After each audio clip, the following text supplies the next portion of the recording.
Other questions down here? Well, comments? Yeah. No, I'm amazed. I'm sitting over here asking, why am I still in Flint? Yeah, a missionary. Yeah. Like, why don't I just? Well, when I heard about the bills that people were paying here for water, I was shocked. I don't live that far from here. I live in Birch Run, and my water bill is like $38 for 3 months. Yeah, That's my water bill. right. It's nothing. Ours were like that many Exactly. years You're ago. right. Yes. And And then, it's just like, why would that even happen? Why would anybody let that happen? How could that happen? And when you set And your people rent- up, your rent you don't have is resources, and you set Yeah. them up to fail right. with, Yes. offering rental houses at $200 a month, and then your utilities are gonna be $500-600 Yes. a month. Yeah. And people know they can't pay it, but where are they gonna go? Yeah. They don't have a choice, and. They're using and abusing people who are low income. And, no, there's a statement that says that to be poor in America is the worst crime. It's more of a crime to be without funds and money than it is to I guess, pollute, contaminate for water. It's more of a crime. I'm sitting up here like trying to, in terms of humanity and I'm thinking, you're in America, right? You think, we're Christian nation. So I know there's a lot that goes with that, okay? Because we got a history of using Christianity and all that stuff, right? But it just boggles my mind that we could not love our fellow man to the point that we would want to see good for them. Just the water issue here. It's like, we'll run to Africa and dig a well, right? We'll run to Africa and dig a well, right? Yep. Because we just want people to have water, right? Right. It's a human right. Well, now, I'm going to tell you something about digging a well. I'm serious. Put your glasses over, that would be. I've learned over the last 4 years more than everyone know about Flint ordinances and how they relate to how, things that you would never think of. You would think that if you had the land, you could go and dig your own well or you could get your own water. Yeah. If you do that and don't connect to the Flint water delivery system, they will come to you and say, Doc, why don't you put a meter on that well, tell us how much water you take out of it. You say, I'm not going to do that. They say, okay, we're going to then estimate how much water you take out of that well based upon your sewage output. Yep. And then we're going to send you a bill, and if you ignore the bill, we're going to place a lien on your house for the amount of the bill. I'm serious. That's how it works. It's like That's in the Flint City ordinances that they have that authority to do that. Yeah. But to that point, to love, to empathy, how do you create empathy in a state that's based on white flight, based on gerrymandering to these districts that really are concentrated political classes power? Right. You don't. Because to say anything else, how do you go into a bastion of we're white and we're right and say, I'm going to change your thinking about that philosophy? It doesn't happen. It's not going to happen. All you can do is, as they're trying to do in Birch Run, educate people in small pockets. We moved into our neighborhood 29 years ago. And we've been there and we're watching. It's a good, stable neighborhood. It's over by the Flint Golf Club. And my wife has a friend who is 90, I think she's 92 years old, who, just like your person, voted for the Republican Party. She's always voted Republicans. I mean, that really was an issue. But my wife tried mightily to persuade her not to vote for Donald Trump. And in the evening, she listens to Fox, Oh, yeah. Bill O'Reilly, and she does not view herself as a racist because she has a black friend, my wife, Ada. And she does not get the disconnect between my wife Ada and the things and the policies that are disaffecting people of color and different religious backgrounds all over the world, but certainly here in the United States. And you will never convince her that she isn't a racist. And I've told my wife over and over again, just love her. Because, and my wife's a great one. You know Ada, she's always hugging people and bringing them up. And that's great because that's who she is. And it doesn't matter what you look at. It doesn't matter the package that you come in. That's who she is. And that's really one at a time. And you don't do it with the goal of changing somebody. You just do it with the goal of loving them and showing them who you are and moving forward, because you will never, ever change their minds with a frontal attack. No, that's why the educational system is, for me, is the place to start. Because I think of the Bible where children of Israel were going through the wilderness, right? You couldn't get them through because they were just whining about what they left. Right. So you had to kill off those that were over 40, right? Yeah. Okay, so I'm saying that to say, and I know I probably fall in there. I'm Joshua. I'm the ones that went in and came back with a good report. But I'm thinking of how you have to start with the young ones, because again, we teach children to hate, right? Yes, we do. And they come in and they don't know this world. They have learned, we model, and they learn through our example. And I believe that getting to the children and assisting them with learning empathy, social emotional skills, empathy and self-love and love and compassion, that we start with them. And I know that we still have a whole lot of old people, but the children were models here. The scripture said that the children would teach them, right? That the children would lead. And we tend to discount children because, we tabula rasa, where they don't have anything. No, they're very wise.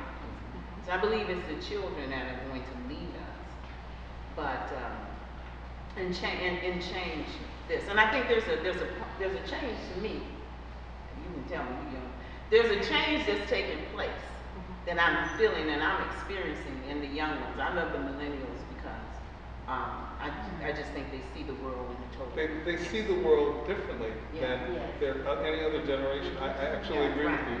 You see more what I'm going to call mixed groups of kids and their friends, and they value and they cherish and they're connected with one another because of the technology today.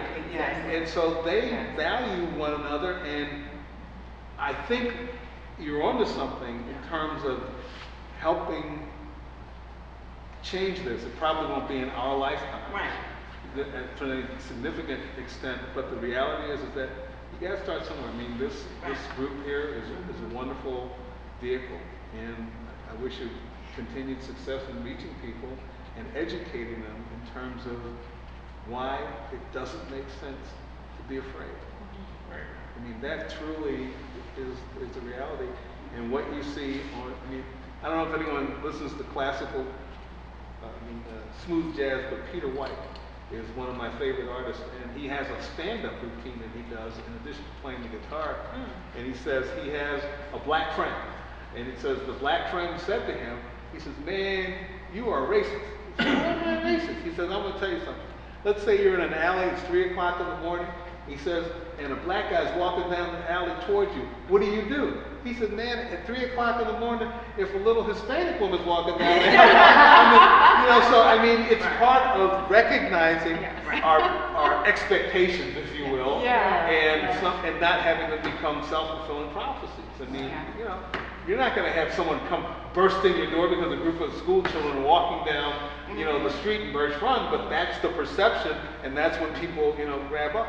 And, it's just amazing some of the things that we are taught and we perpetuate, and it's up to us to continue to spread a message of, hey. I remember growing up thinking that the government had our backs. It used to. It really used to. And in thinking during the times of the Kennedy, the Johnson administrations, even when the power shifted in which party was in the White House, you never had a sense of this attack mentality that you have today, where it's in your face and it's us. My wife blames Jerry Springer. She says the Jerry Springer show made it okay for people to act out and get in your face. And you were on TV, and it didn't matter how silly you looked, you had your 15 minutes of fame, and people I mean, to this day, it's still going on, and Maury Povich and all these shows have spun off. But the reality is that the government used to have our backs. But I think at that time, the cost wasn't something that people focused on. Today, everything seems to be about the dollar, how much it's going to cost, who's going to fund it, where are we going to get those resources from? Because... And a lot of that is because of the right keeps getting farther and farther right. Yeah, they do that. And I think a lot of that is, it's like something that I was reading about the far right. They're very much religious based. Yes.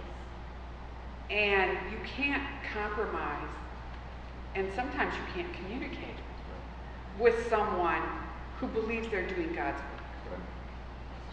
You can't. They already have a set idea in their head of what God wants. It doesn't matter that it's not based in reality. It doesn't matter that it's not functional or workable. Yeah. It's God's work. And that ends the discussion, doesn't it? Yeah, and that ends the discussion. You run into a wall. There's no way through that wall, because even if you tell them that you're a Christian too, they go, no, you're not. You're not my kind of Christian. Yeah, that's right. It's another. Well, maybe what you can do when you run into that kind of person is to say to them, given what you know about the Bible, do you really think that God would want you to view the world in the way in which you're viewing it? They'll, of course, Yes. And they'll say, Yes. of course, yes, I do. And then you say, isn't God a forgiving God? Isn't God a righteous God? Isn't God? Is God a... Didn't God tell you to feed the poor? Yes, he did. Yes, he did. I used to have those arguments with my grandmother. My Yes, grandmother. yes. Rabid Republican, very staunchly racist, even though she said she wasn't. Very bigoted, prejudiced. And eventually, she ended up saying that liberals and Democrats didn't deserve to live. Oh. And that was the point that I knew my grandmother didn't just thought I didn't deserve to live just for trying to do what's right. It's really hard to get through to some of these people, and they use their religion and their fears to control and take over. And, you know, to the point about empathy, in a bastion of white supremacy, we can't change people, but there are still legal recourse. That's what For Washington a has while. done. Yes. The other example when using the legal system is the Southern Poverty Law. Yes. Right. Yeah. They can't change the Ku Klux Klan, but they can put them out of business. Yes. They can bankrupt them. I hope they succeed in that real soon. Well, except the reality is that President Trump is now going to have Yes. how many appointments on the U.S. Supreme Court, and they're there for life. Yeah. Yeah. So how do you keep people from being apathetic? I'm sorry? How do you keep people from being apathetic? Keep them from being I empathetic? mean, because You said Apathetic. Oh, yeah. apathetic. Apathetic. He said empathetic. Yeah, I said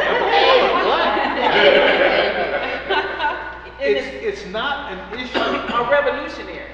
Well, either extreme, but for most people, it's not an issue until it's your ox that's being gored. Yes. Yeah. Then you get pissed off. Then you want to do something. Then you want to pound the table. And I don't know how to instill a sense of purpose in people before it gets to that point of either extreme. Yeah.